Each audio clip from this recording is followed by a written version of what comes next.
روزانہ ایک دیسی لہسن ضرور کھائیں۔ ناشتے میں ابلے ہوئے انڈے کا استعمال لازمی کریں۔ ناشتے کے وقت ایک سیب کا استعمال لازمی کریں۔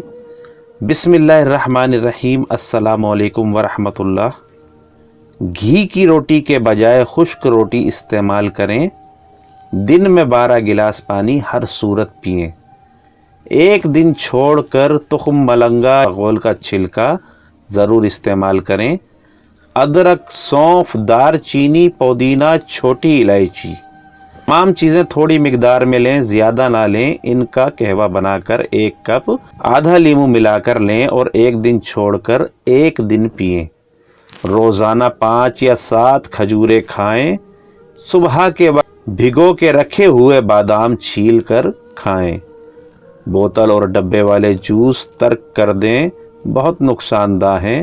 اس کی جگہ فریش جوس استعمال کریں۔ روزانہ اپنے ہاتھ کی ہتھیلیوں اور پاؤں کے تلووں پر تیل لگا کر سویا کریں۔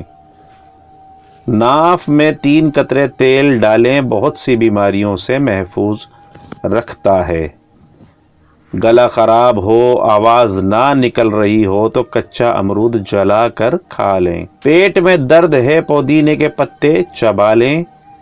کہ نہ رک رہی ہو تو 1 چٹکی زیرہ پھانک لیں۔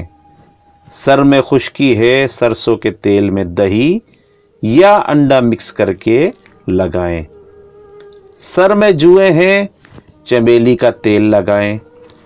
پاؤں میں درد ہے، زیتون کا تیل لگائیں۔ ناف اتر گئی ہے، نیم گرم ناریل کا تیل ڈالیں۔ چوٹ لگی ہے، خون رکنے کے لیے روئی کو ناریل کے تیل میں ڈبو کر لگائیں۔ کمزوری محسوس ہو رہی ہو تو 2 کھجور دودھ میں پکائیں اور کھا لیں اور دودھ پی لیں۔ پیشاب کرنے میں جلن ہوتی ہے تو لسی میں نمک ڈال کر پئیں۔ اس کے علاوہ خربوزہ اور تربوز کھائیں۔ کھانے کے بعد بھاری پن محسوس ہو تو لیمو کے قطرے پی لیں۔ موٹاپا کم کرنا ہو تو نہار منہ نیم گرم پانی پئیں۔ رنگ گورا کرنا ہے تو اپٹن میں عرق گلاب مکس کر کر چہرے پر 20 منٹ بعد چہرہ دھو لیں۔ کان میں درد ہے، سرسوں کے تیل میں لونگ جلائیں اور اس میں روئی اوپر سے تر کر کے کان میں تیل ڈال لیں۔ آنکھوں کی روشنی تیز کرنی ہو تو گاجر کھائیں۔ یادداشت کمزور ہے تو بادام اور اخروٹ کھائیں۔ لوز موشن ہو تو کیلے پر زیرہ لگا کر کھائیں۔ اگر آپ کی بغلوں اور جسم کے خاص حصوں میں بو آتی ہے اور پسینہ بہت آتا ہے تو لال پھٹکڑی اس کا بہترین علاج ہے۔ اس سے بدبو کو دور کرنے کے لیے، پسینے کو کم کرنے کے لیے استعمال کیا جا سکتا ہے۔ بس عرق گلاب کو کسی اسپرے کی بوتل میں بھر کر اس میں 1 ٹکڑا لال پھٹکڑی کا ڈال دیں اور اب اسے بغلوں اور جہاں بھی بدبو ہو، پسینے کا مسئلہ ہو، وہاں روزانہ اسپرے کریں۔ ماہواری کے آنے سے قبل کمر اور پیٹ کے درد کا آغاز ہو جاتا ہے، جو کہ سخت تکلیف کا باعث بنتا ہے۔ اس لیے عام طور پر خواتین درد کش ادویات کا استعمال کرتی ہیں، مگر آپ اس وقت 1 گلاس دودھ میں ہلدی کا استعمال ان کے اس درد کو کم کرنے کا باعث بن سکتا ہے اور سوجن کو کم کر کے ماہواری میں آسانی کرتا ہے۔ پھلوں کے بعد پانی پینے سے معدے میں تیزابیت بڑھ سکتی ہے اور سینے میں جلن کی شکایت بھی پیدا ہو سکتی ہے اور نظام انہضام متاثر ہوتا ہے۔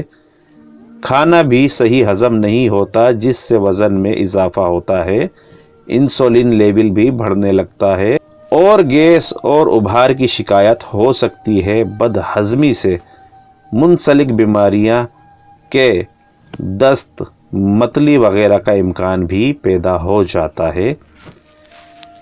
ماہرین غذائیت کا کہنا ہے کہ سیب کے علاوہ کوئی بھی پھل کھائیں تو اس کے فوراً بعد اور دونوں صورتوں میں پانی ہرگز استعمال نہ کریں، یہی بہتر ہے۔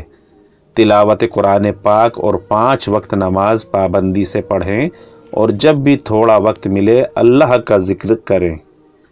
نہار منہ پانی پینے سے صبح سویرے اٹھ کر پانی پینا ایک جانی مانی روایت ہے۔ سائنسی طور پر بھی اس بات کی تصدیق ہو چکی ہے کہ خالی پیٹ نہار منہ پانی پینا صحت کے لیے انتہائی مفید ہے۔ اس کو روزمرہ زندگی میں عادت بنا لینا کئی خطرناک بیماریوں سے بچا سکتا ہے۔ ان بیماریوں میں گردن توڑ بخار، گھنٹیا، سر درد، دل کی دھڑکن کا تیز ہونا، ڈائریا کے، پیشاب اور گردوں کے امراض، مرگی، دمہ، ذیابیطس کی خرابی کی شکایت، آنکھوں کے تمام امراض، موٹاپا اور دیگر خطرناک امراض شامل ہیں۔ نظر کمزور ہو تو صبح سویرے سبز گھاس کو 10 منٹ تک دیکھا کرو، ایک ہفتے میں بینائی تیز ہو جائے گی۔ صبح اٹھ کر نہار منہ دانت صاف کرنے سے قبل 2 گلاس سے تھوڑا زیادہ پانی ضرور پئیں۔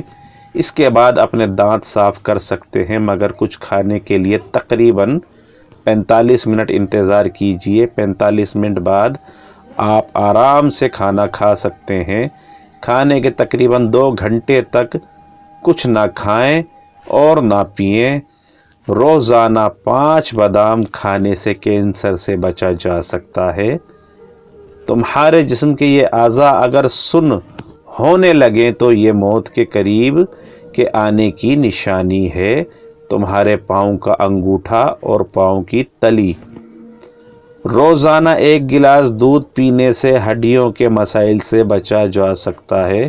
محترم ناظرین کرام، اگر آپ کو ہماری یہ ویڈیو اچھی لگی ہے تو ویڈیو کو لائک کریں، چینل کو سبسکرائب کریں اور اپنے شہر کا نام ضرور لکھ کر بھیجیں۔